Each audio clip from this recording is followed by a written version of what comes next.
Welcome back, guys, to Granblue Fantasy Relink, where I come to the quest hub back in Folka because there are quests to be done and a decision has been made on how to deal with the Fate episodes, as we have now kind of entered the Chapter 6 period that seems to require us to check out another hub.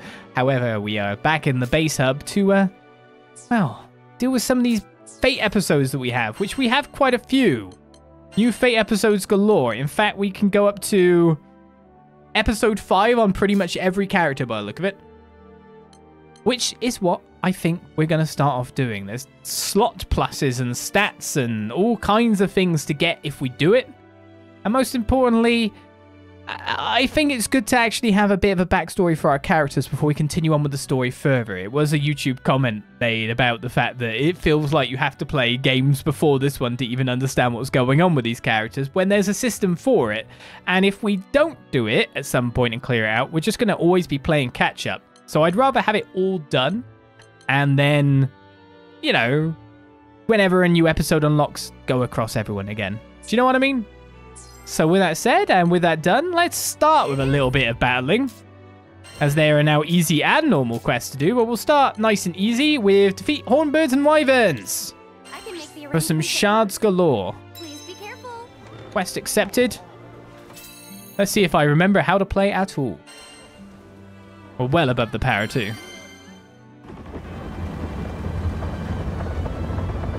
So yes, time to finally understand our backstory just a little bit more. So this basic episode after this quest will be a lot of that. You might want to join me next time, you never know. Or stick around. It's go time. And learn, because I need to myself. Keep on your toes. The ship's a sitting duck. Use one of the ether cannons on the deck and Wait, we're playing it like a mini game?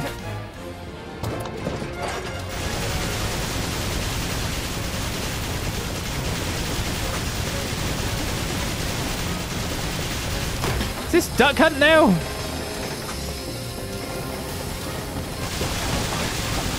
I've missed some already. I wasn't ready for this. What the hell? I didn't think they'd put something like this in the game.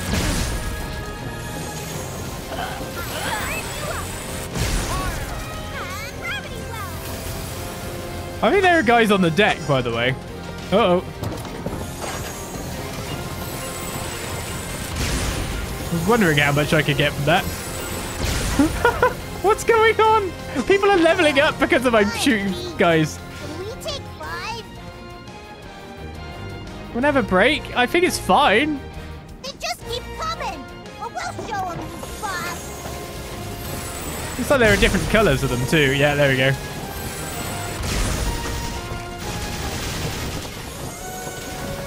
This is bonkers that they've got like this in the game too. But it makes sense. Why not make little mini games out of things? Then I say, why not make little mini games out of it?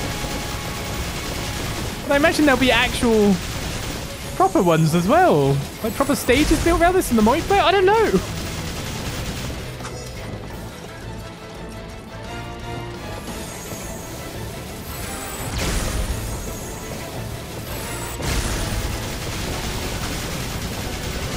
Chugga, chugga, chugga, chugga.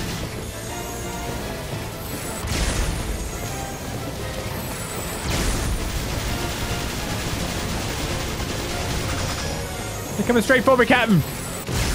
Fire the lasers.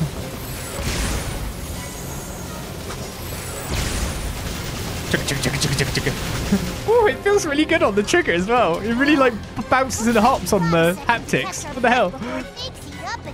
I'm not liking the look of this, but don't let it intimidate you.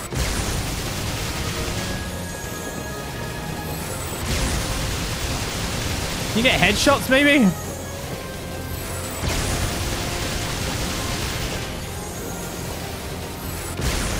Get out of the sky.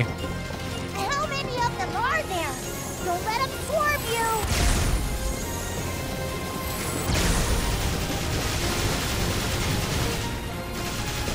I'm on all the points. Give me more.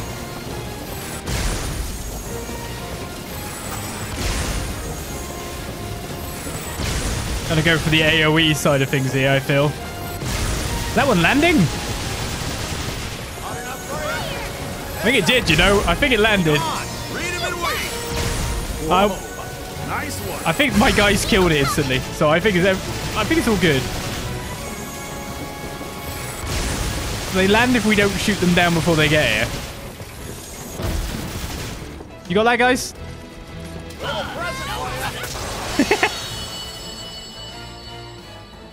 Defeat 120 foes with ether cannon clear within 3 minutes was a thing. Well, wasn't even that far off. What the hell? And I think that's everything. You were awesome out there. Well, are some of these things generally only doable with multiplayer? It feels like it. That was cool. I didn't expect that. That worked out somehow or other. The fact that I was getting experience from it as well was the baffling thing. I mean, it must be an S+, right?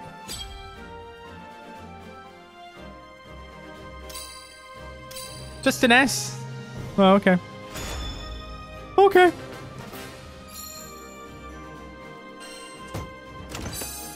Getting some mastery points from it as well, though, isn't that bad. Just repeat the quest. That was cool. Are we the bad guy? I mean, they were just flying, we just blasted. Considering how the game started. Everything up in that sky deserves to be destroyed. You get me? Anyway. Yes.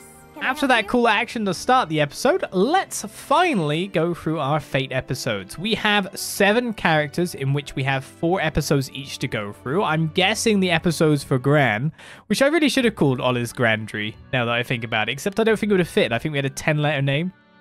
I'm not sure, but Olizandri made a lot of sense. I should have gone with that. I'm just not creative enough, obviously. Let's begin here where the journey begins, because that's going to be the major stuff. So sit back and relax. We are now going to watch multiple episodes for a very long time to truly understand what's going on with our characters. Even get a previous summary as well about the previous one. If you're skipping?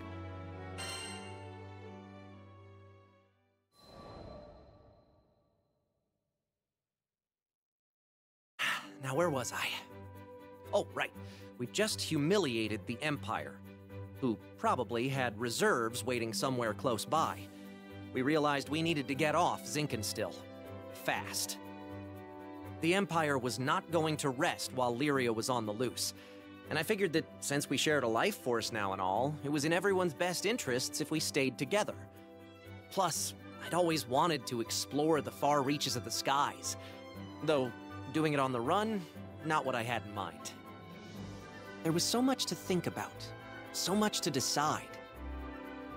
But all those plans could come after we had escaped Zinkenstill. I didn't want a whole army, this time with, I don't know, 30 Hydras marching on my home island. And, well, I had another, more personal reason for wanting to leave. Before I knew it, our journey was at an end. The end. As in, we'd reached the end of the skies. My son, I'm waiting for you on Estalucia. I thought about Dad's letter. I missed him. When I was young, he would take me to the edge of the island, and we'd sit there, admiring the clouds. I wanted so badly to explore those skies, just like Dad. I had to see him again. And now, I wouldn't have to make that journey alone. With Vern, Lyria, and Katalina at my side, we commandeered a small Imperial craft and set out for the greatest of destinations, Estalucia. Of course, something we heard during our encounter the Church of Avia. I'm just wondering, there's loads of quests actually, so we could do one character and then move on to a different quest and then just go through the quest like that. But it's boosting our stats. We're going to get quite a nice stat boost from doing them all. Episode 2, Bonds in the Skies.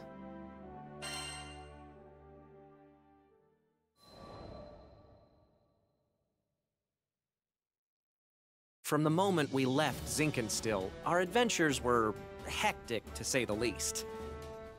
Katalina, who claimed to be an experienced pilot, crashed our small vessel onto the gusty fields of Port Breeze. But we quickly pulled ourselves together and found a new ally, and helmsman, in the form of Rackam. Since then, we gained more and more allies, and no matter what obstacle we faced, the crew always worked in tandem to find a solution. It's all thanks to their support that I've made it this far. And what a wild ride it's been. To think I had never even set foot off of Zinkenstill.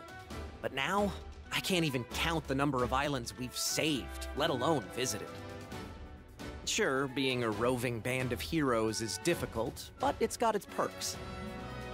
New faces, new places, and a whole airship's worth of fun. Who could pass this life up? Anyway, we've just begun the next chapter of our adventure. We discovered another piece of the sky map, which led us to Zegagrande. Yeah, a whole new Skydom. Just imagine the danger, the promise. But I knew it was going to be fine. Just another set of memories to add to our ever-growing collection.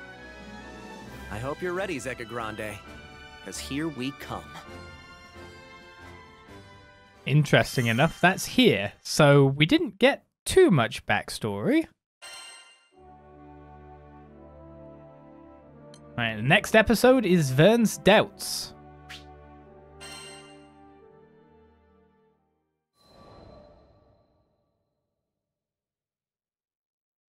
Skyfarers, we need your aid! Goblins! Goblins in Tempeel!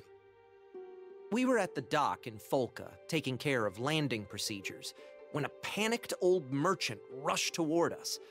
In between his wheezing, he explained that a shipment of relief supplies headed for Tempeel had been intercepted by monsters. Tempeel reminded me of Id and how he had totally beat our butts. It was embarrassing, yeah, but what's worse, it reminded me of losing Lyria. Tempeel, huh? Maybe this time around I can actually help out. That wasn't Vern's usual peppy tone. He was probably reliving those bad memories, just like me. I guess after you've spent as much time together as we have, you pretty much share a brain. It wasn't going to be a fun journey to Tempeel for either of us.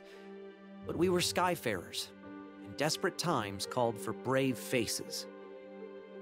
Anyway, goblins. Smart. Fast. That meant we wouldn't have the luxury of time. We needed to throw together the minimum amount of supplies needed for the journey and head out. I turned to Vern so we could discuss game plans, but then I saw his ears were droopy. If we're fighting goblins, then we should have them licked by lunch. Something was wrong, but with the hasty flight preparations, I couldn't spare the few minutes to investigate. Pull through it, Vern, I thought. We need you. Seems we're getting stories that are taking place aside from our stories, but the gains are getting bigger. 10 attack. Alright, we still got 2 more we can view, and this one gives a slot plus, additional sigil slot. Also seems to come with a mission. What? Do they all come with missions? Wait a second. It's got a battle icon. You must play as Olizandri for this quest. Well, that's fine. I'm doing that.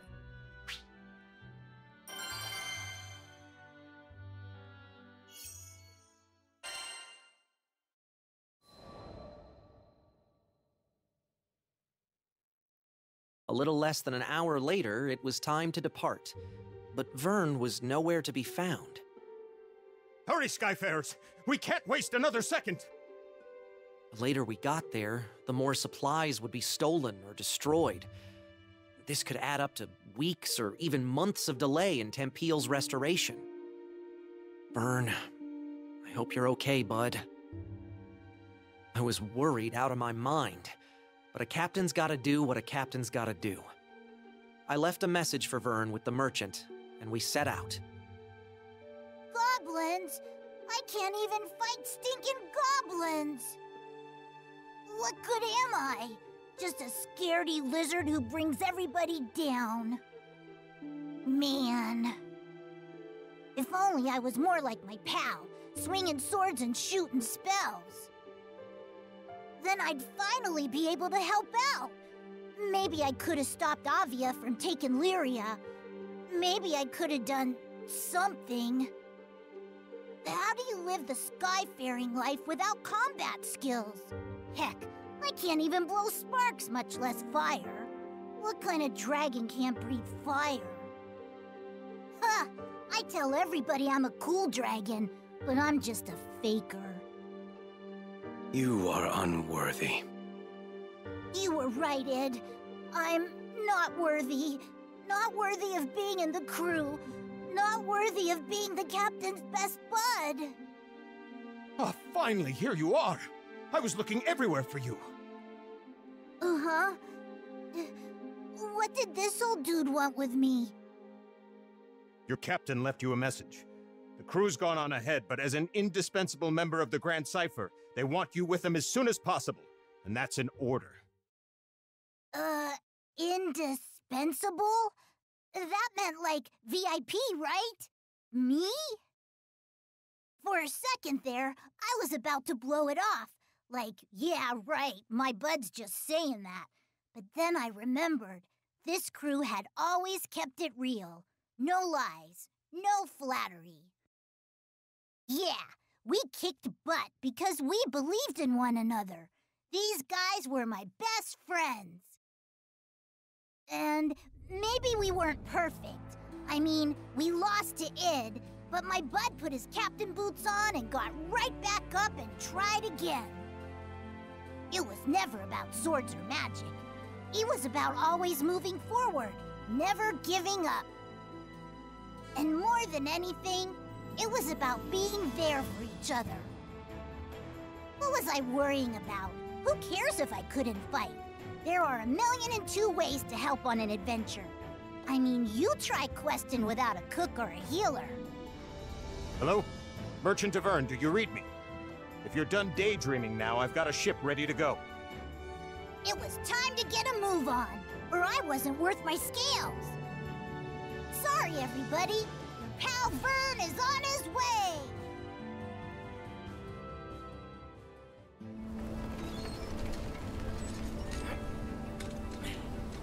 We ready?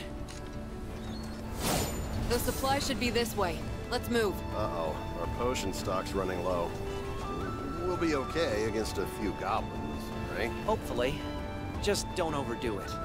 It is running low indeed. Right, so now we've found out that these Fate episodes actually have missions within them to do too, meaning we're going to have a lot longer time doing these Fate episodes than I originally thought. And meaning that we also get a breakup from all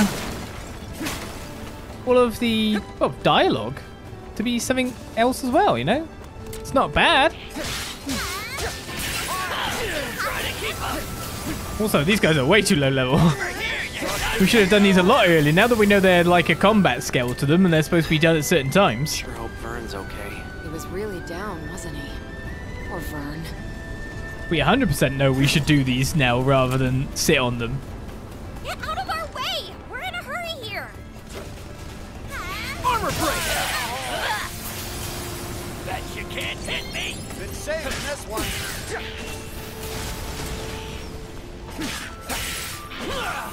But that does mean we can bust through at least these early ones pretty easy, and by the end of it, we might actually have gained a few levels or so. Right when we were about to cross the finish line. I see people! Over there, by the supplies! We have to go help them! I wanted to cast a spell on them, I get that, but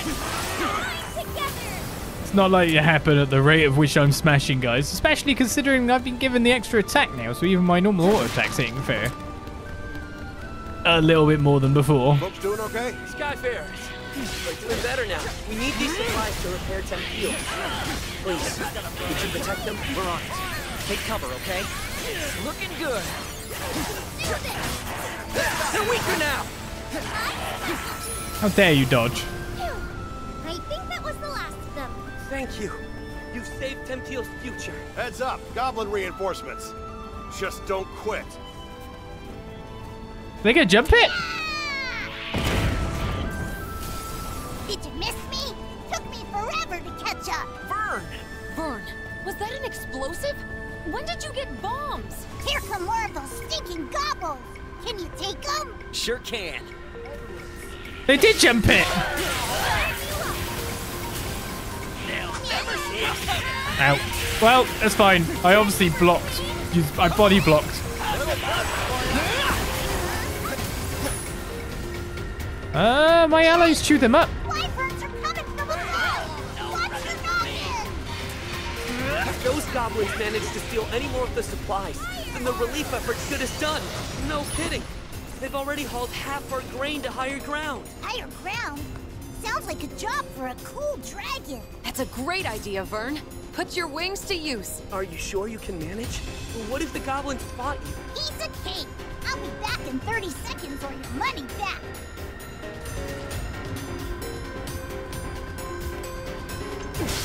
Just imagine you make that jump, but it's so telegraphed. You spent so long in the air that anyone could intercept you. I found some of the stolen supplies. They're safe and sound.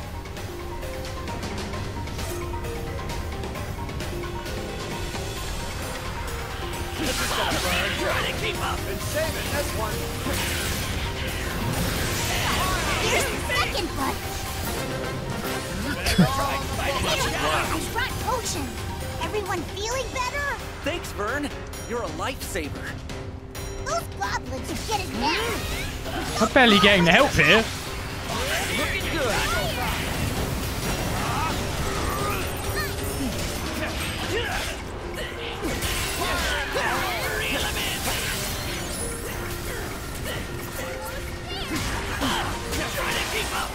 Looking good. Well, the cargo's actually going down. Those stinking gobbos didn't get a single sack. But our guys are shooting things out of the air. The enemy have started their retreat. I think the worst has passed. Thanks to you Skyfarers, Tenpeel's finally gonna be rebuilt. We owe you everything. Vern was the real MVP. Aw, shucks. I bet you say that to all your lifelong pals. I have this feeling That worked out! I Somehow or other. should keep someone who can attack at range like a gunner on hand at all times, because it seems to work pretty damn well.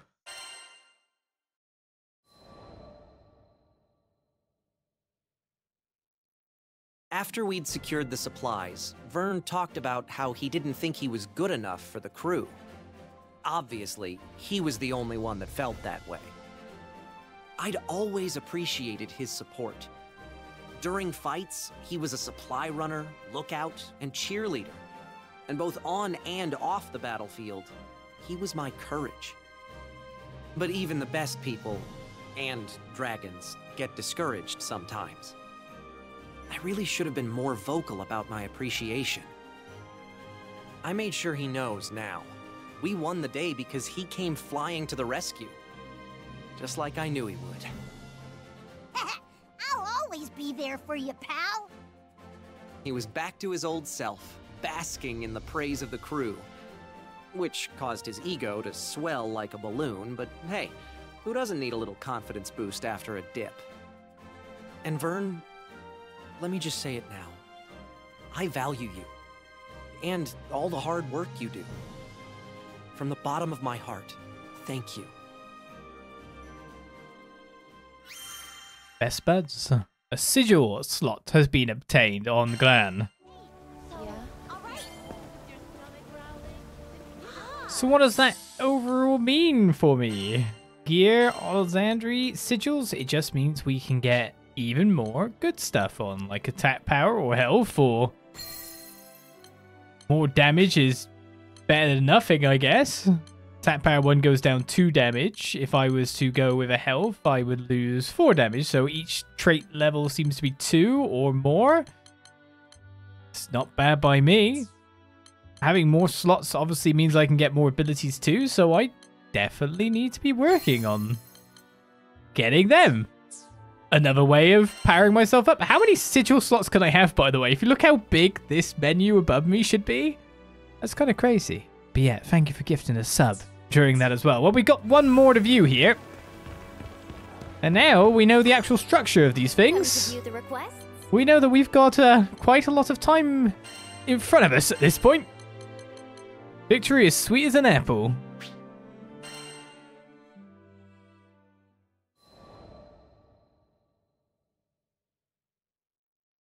Sometime after our mission in Tempeal, we bumped into the old merchant in Folca. Well, look who the cat dragged in. Thanks for handling things in Tempeal. You all deserve the best. Tempeal had been roughed up by Furican's rampage, and all of the locals were busy repairing the damage.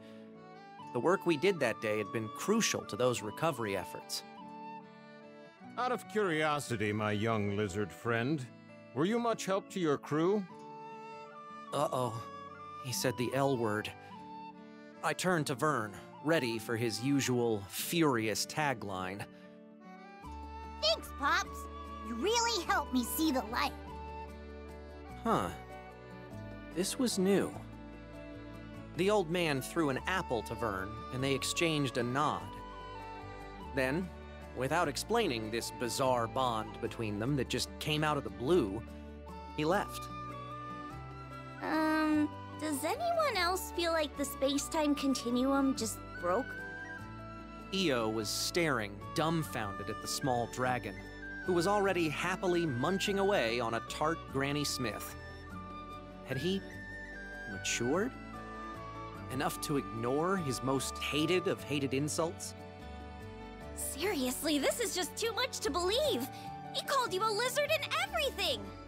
Maybe the ship will be a little quieter from now on, huh? Hold it! I ain't no lizard!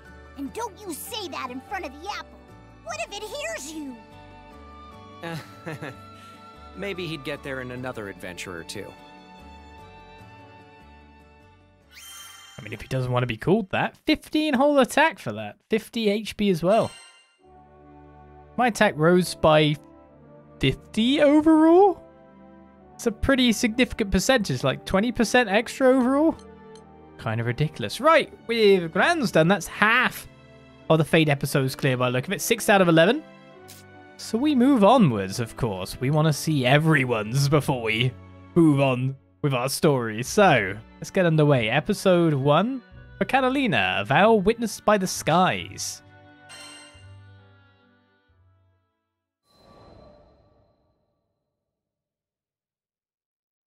Lyria and I first crossed paths when I was still a knight of Erste, and she a tool in the Empire's mad experiments on dark essence. So you're Lyria. I was appointed to stay by her side as both captor and guardian. She reminded me of a beautifully crafted puppet, never moving or speaking unless commanded. Her expression was fixed, and her eyes were bright, but cold, as if made of glass. Moved to pity, I wanted at the very least to light a smile on her face. But I may as well have been talking to a doll. I couldn't find the part of her that was alive. It wasn't until many days had escaped us that I realized Lyria was a real girl with a feeling soul. She simply didn't know how to act like one. So, I taught her to laugh when she felt joy and cry when she felt sadness. Through books and reverie, I taught her to long for the outside world, and when colors on a page were no longer enough, I took her hand and led her to the roof of the military base. The illustrations Lyria had seen were lovely, but the sky now stretching above her was boundless and so luminous that it drew forth tears. And finally, her blue eyes shone, as if they were two patches of sky lit by a sun from within her. That sun melted my heart. There, with the open air as our witness, I made her a promise. Someday, we'll sail this endless world together. I swear it.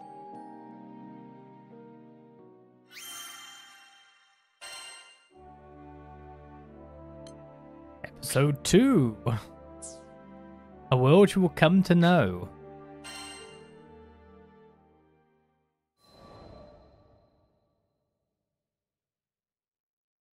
As the bond between us grew, so did the cruelty of the experiments they performed on Lyria.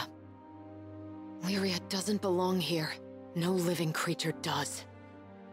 The shining empire I served now became to me a place clouded by doubt. Day after day, a battle raged within me, between the knight loyal to her flag and the guardian who wanted to set a sad girl free.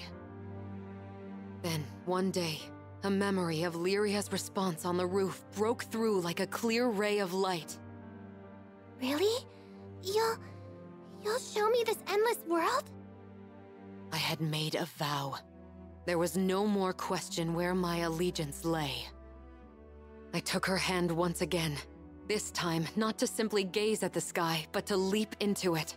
And I did it for myself as much as I did it for her.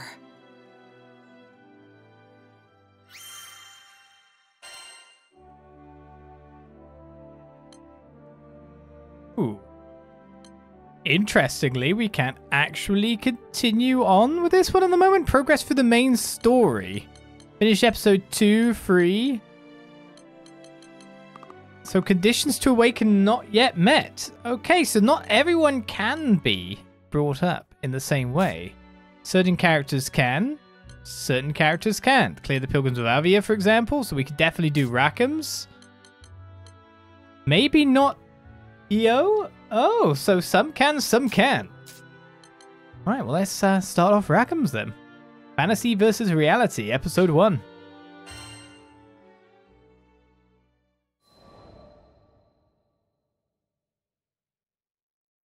Ah, the Grandcypher.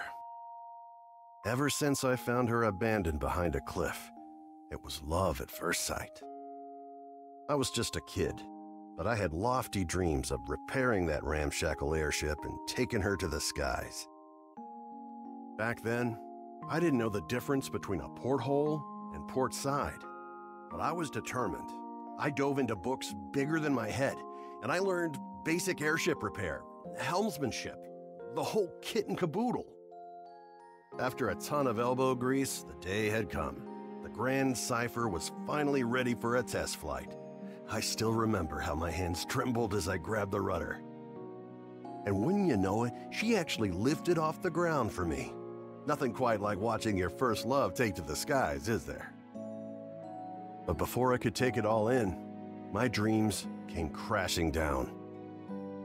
I mean, literally, the Grandcypher sunk like a damn meteor. 100 different things could have caused it, but that didn't matter. Years of work went kaput in the blink of an eye. Betrayed by the very skies I longed for, I was crushed. Looking back now, it sounds stupid, I know, but it really felt like I had nothing to live for. I put all my hopes into that hunk of scrap. Laugh if you want, but some pits are too deep to crawl out of, especially when you look up for freedom and all you see is the expansive crystal blue of your tormentor. Don't worry, my pity party wouldn't last for too much longer. You see, my dreams had crashed like a meteor. But ironically enough, it was the meteoric rise of the Erste Empire that would bring the captain into my life. Salvation was on the horizon. Interesting audio quality change on that last line though.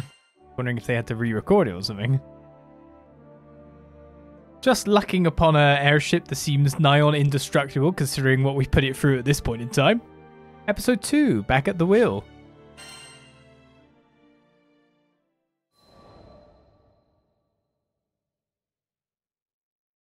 Just as I'd given up on flying, the Erste Empire had arrived in Port Breeze, and they were hell-bent on exploiting our local protector, the primal beast of wind, Tiamat.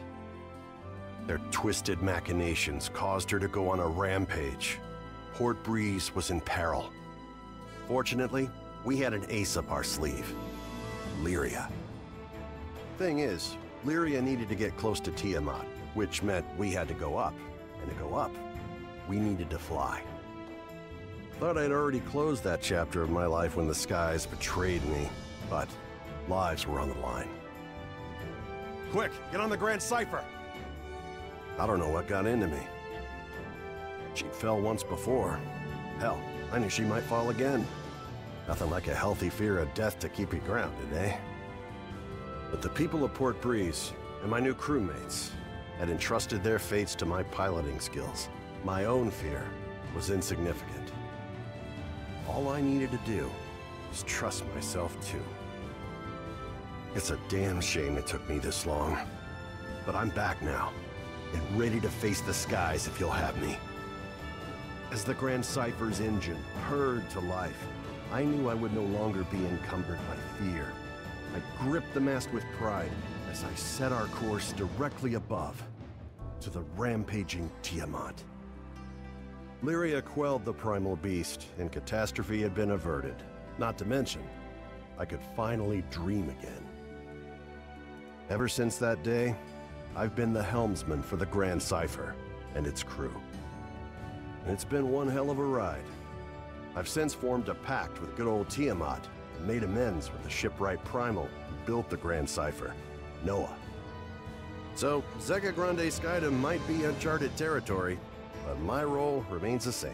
See our crew arrive safely, no matter the destination. And that includes Estalucia. Some folks might call reaching the end of the skies an impossible dream, but I ain't too worried. With the Grandcypher as our wings, anything's possible.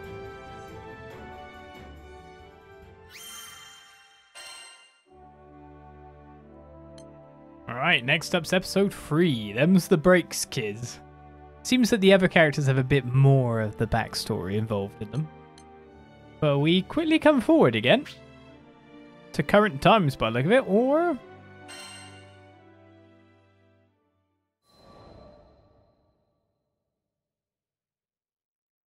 Call it a side effect of being a helmsman, but my ears tend to laser in on any talk of airships. Then again, damn near anybody could have heard this guy shouting.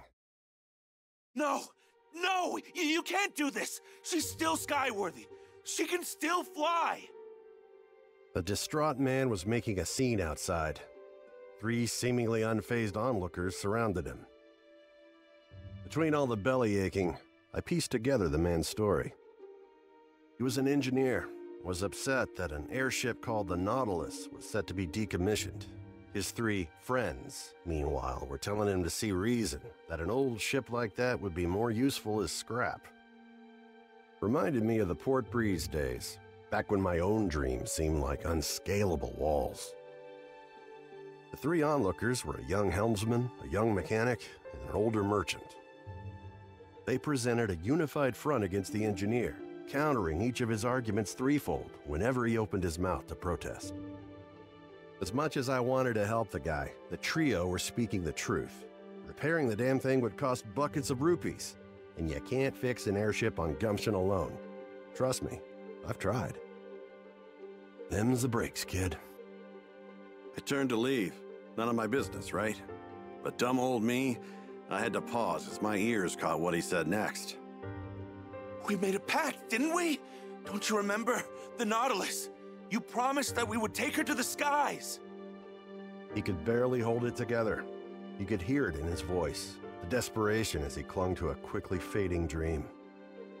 It was a feeling all too familiar to me.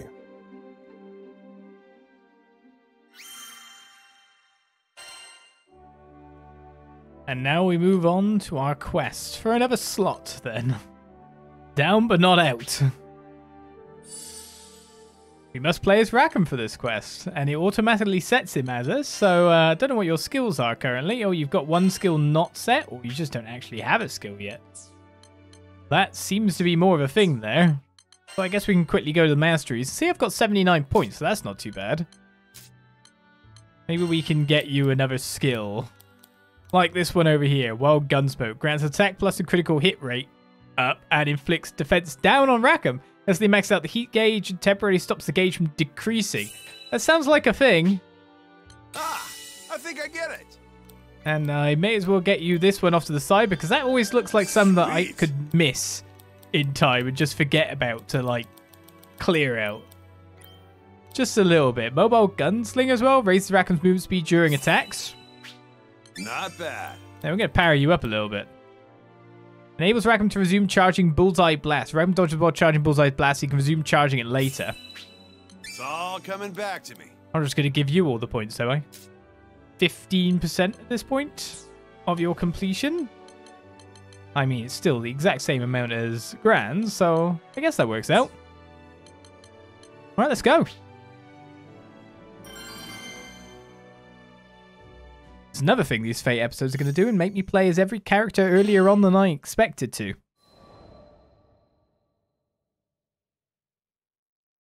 I mean, sure, the Nautilus may be old, but she's got plenty of potential. She could easily outpace any other cargo ship in the fleet. At least 3 times faster! Found the poor bastard blathering his woes at a tavern in Folka. The seat next to his happened to be conveniently open, so I took it. Without so much as asking my name, he launched into story after story. It was clear he still needed to vent. Apparently, he just recently started his career as an engineer. Planned on restoring the Nautilus. It would revitalize the local economy, help Folka this, assist Timpil that. He went on and on, but I knew he wasn't going to feel better until he confronted the actual issue at hand. Don't get me wrong, I think it's great you want to help your home like this, but that's not the real reason you're upset, is it? That obvious, huh? I, made a promise to my friends. One day we'd fly our beloved Nautilus across the skies together. But the ship in question was long past its heyday and had deteriorated beyond the point of conventional repair. Time is a cruel but patient mistress, and among the original Nautilites, only Kent had yet to accept reality. After he finished his explanation, silence fell between us. Well, until another man frantically stumbled into the tavern. I'd seen him somewhere before. Oh yeah, one of the naysayers from earlier, the merchant. Somebody help! Anybody! Monsters are ransacking my precious cargo! I was torn. Do my civil duty as a skyfarer and save the cargo, or help this ass determined to crush the dreams of my newfound friend? So, I asked Kent. What? Of course you should help him! Not a moment's hesitation from the kid. I liked that. This would have been the perfect moment to ensure the continued survival of the Nautilus, at least in the short term. But despite that, Kent didn't think twice about helping his fellow man. Hell yeah, Kent. I'll see what I can do. Oh boy. Duty calls. Okay, yes, we do need an explanation. Rackham's a man of the skies tasked with helming the Grandcypher. His 2 guns allow him to cover allies at both long and close range. Okay, you've got a smaller gun that he charges. That's quite powerful, okay. And a bigger assault rifle kind of gun. Press square to fire once or hold to fire a 3-shot burst. His triangle attack is chargeable, which increases its range and damage. Skills and square attacks fill the heat gauge. His triangle attack charges faster the higher the heat gauge.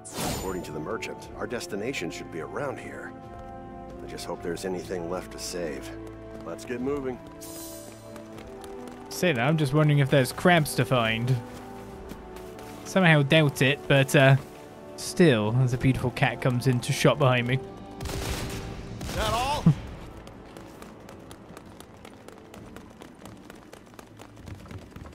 Big old guns. Goblins? What the hell are they doing here? I have a feeling we're going to be encountering a lot of goblins in these quests. Don't say we didn't warn you. It's go time, baby!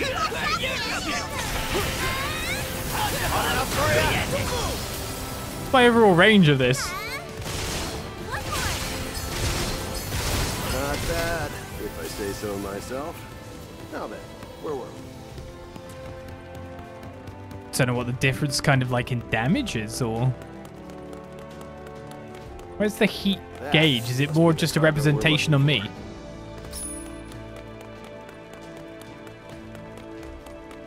Cargo's safe and sound. Maybe. Looks like it's been rummaged through.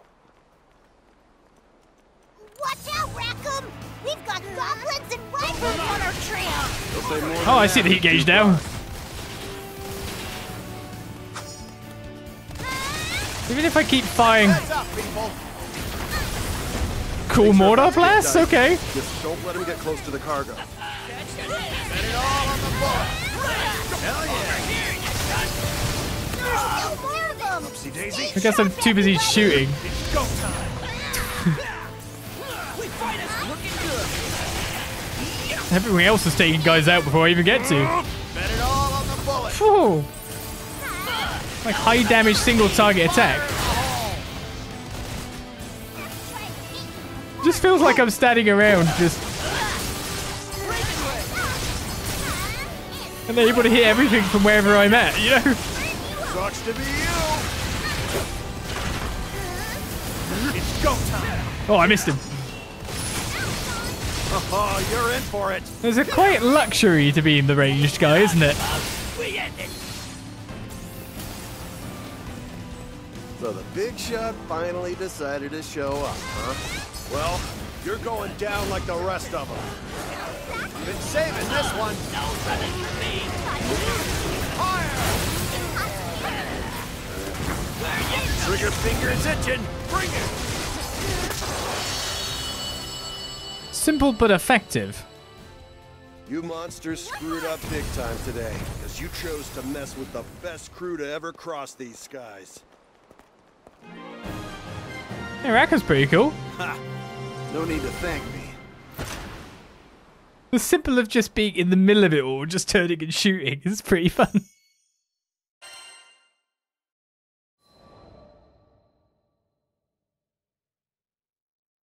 Oh, you're a lifesaver. How could I ever thank you? You want to thank someone? Thank him. I gestured toward Kent. The man's face filled with shame as the irony dawned on him. So it was you, huh? Hey, listen. I'm sorry about earlier. I could have heard you out. After the merchant left, I wanted to focus on the next goal at hand. Putting some wind back in the Nautilus's sails. So I proceeded to do some intelligent and, dare I say, brilliant thinking on the topic when Kent asked what I was talking about. Whoops, must have been thinking out loud again. You just wait and see. Alright, Rackham gained another sigil slot. Maybe should be equipping the guy with a little bit more in terms of that. At this point in time, it looks like the characters... Well, just give them endless attack power. The characters that are able to get slots are going to be the ones that are better to have in my party on the basis of just being a little bit more upgraded than the others, stats-wise, etc. Alright, he's still got one more Fate episode to go. Worth the trouble.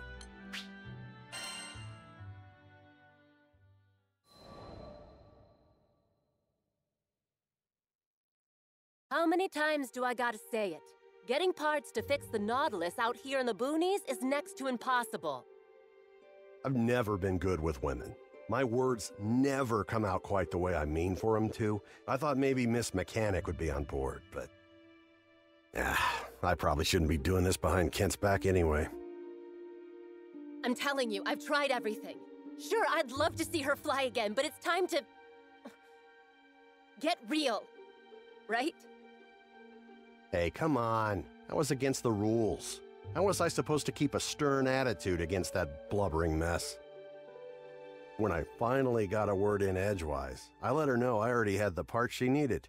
Picked them up here and there, across Fantagrande and Nalagrande. Here, this what you need? I'll cut you a deal. Wait, how? Where in the skies did you find these? Caught up in her excitement, she leapt at me. Whoa, not so close, Missy. Of course, she paid me no regard. It was the parts she had her eyes on. Some modifications here and there, I could...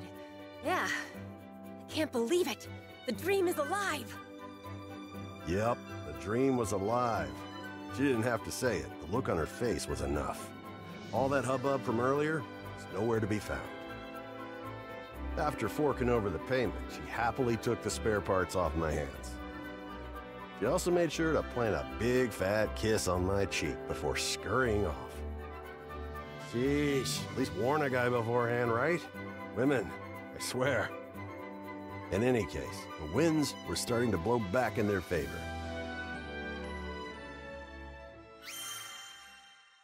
Past 200 attack.